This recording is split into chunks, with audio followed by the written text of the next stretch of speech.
So for ಸಿಗಲಿಲ್ಲ. ಇಲ್ಲದೆ ಹೋಗಿದ್ರೆ ಅದು ನಿಶ್ಚಿತವಾಗಿಯೂ ಕಾನೂನಾಗೆ ಇವತ್ತೆಲ್ಲ ಮಾರ್ಕೆಟ್ ಪೂರ್ತಿ ಕಾರ್ಪೊರೇಟ್ ಕೈ ಉಳಿತಿದ್ದು. ಈಗ ನಮ್ಮ ಕೈಯಲ್ಲಿಲ್ಲ, ರೈತರ ಕೈಯಲ್ಲಿಲ್ಲ. ರೈತರ ಕೈ ಕೊಡಲಿ ಅನ್ನೋದು ಎಲ್ಲ ಬೈಕಾಗಿತ್ತು. ಪ್ರೊಫೆಸರ್ ನಂಜನಸ್ವಾಮಿ ಅವ್ರದ್ದಾಯ್ತು, ಬಾಬಾ ಗೌಡ್ರದ್ದಾಯ್ತು, ಅವರೆಲ್ಲ ಅವ್ರ ಸಮೀಪ ಹೋಗಿ ಮಾತಾಡಿದಾಗ ಅವರೆಲ್ಲ ಇದನ್ನು ನೋವುಗಳನ್ನು ತೊಡ್ಕೊಳ್ತಾ ಇದ್ರು. ಆದರೆ ಅವು ಇವತ್ತು ಆಗಿಲ್ಲ. ಆವತ್ತಿನಿಂದ ನಾವೆಲ್ಲ ಕರ್ನಾಟಕದ ರಾಜ್ಯೋತ್ಸವ ಆಚರಿಸೋಣ. ಎಂದು ಇವೆಲ್ಲ ಆಗ್ತಾವಲ್ಲ, ಯಾವುವು ಹೊಟ್ಟೆ ಹೊರಿದಕ್ಕೆ ಬೇರೆ ಕಡೆ ಹೋಗೋದು, ವೇಶ್ಯಾವೃತ್ತಿ ಹೆಣ್ಮಕ್ಳು ಮಾಡುವಂಥದ್ದಾಗಿರ್ಬೋದು, ಅಥವಾ ಅಂಗವಿಕಲರು, ಮುದುಕರು, ರೋಗಿಷ್ಠರು ಬೀದಿ ಹಿಡಿಯುವಂಥದ್ದಾಗಿರ್ಬೋದು, ಇವೆಲ್ಲ ನಿಲ್ಲಬೇಕು, ಎಲ್ಲ ಹೋಗ್ಬೇಕು, ಬಡತನ ಹೋಗ್ಬೇಕು. ಆಗ ನಾವು ಕರ್ನಾಟಕ ರಾಜ್ಯೋತ್ಸವ ಅಥವಾ ನಾವು ಸ್ವತಂತ್ರೋತ್ಸವ ಆಚರಿಸಂಗೆ ಆಗ್ತದೆ ಅಂತೇಳಿ.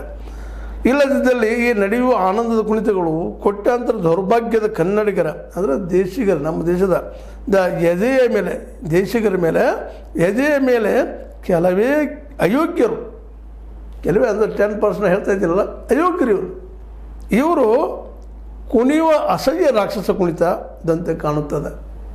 ರಾಕ್ಷಸ ಕುಣಿತಂಗೆ ಕಾಣ್ತದೆ ಇವರೆಲ್ಲ ಮಾಡೋದು. ಒಂದು 5% ಜನ ಇಡೀ ದೇಶದ ವ್ಯವಸ್ಥೆ ತಾವು ಬೇಕಾದ್ರೆ ಹಿಡ್ಕೊಂಡು ಹೊರಟಿದ್ದಾರೆ ಅನ್ನುವಂಥ ನೋವಿನ ಮಾತನ್ನು ಹೇಳಿದ್ದಾರೆ. ಇವತ್ತು ಅದಾದ ಪರಿಸ್ಥಿತಿ.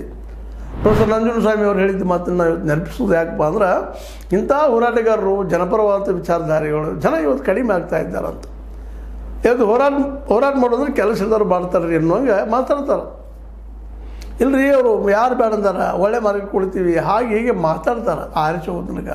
ಆರಿಸೋದು ಮಂದಿ ರಾಜಕಾರಣಿಗಳಾಗಿರ್ಬೋದು, ಅಧಿಕಾರಶಾಹಿ ಜನ ಆಗಿರ್ಬೋದು, ಅಥವಾ ಈ ವ್ಯಾಪಾರಿ ವರ್ಗದವರಾಗಿರ್ಬೋದು, ಕಾರ್ಪೊರೇಟ್ಗಳಾಗಿರ್ಬೋದು. ಕಾರ್ಪೊರೇಟ್ ಹೇಳಿ ಹೇಳ್ತಾರೆ, ನಾವು ಸರ್ಕಾರಕ್ಕೆ ಪಾರ್ಟಿ ಬಂದು ಕೊಡ್ತೀವಿ ರೀ, ನಮ್ಮದೇನು ಬಿಡಿ ಯಾರನ್ನ ಅಂತೇಳಿ. ಈ ಪಾರ್ಟಿ ಫಂಡ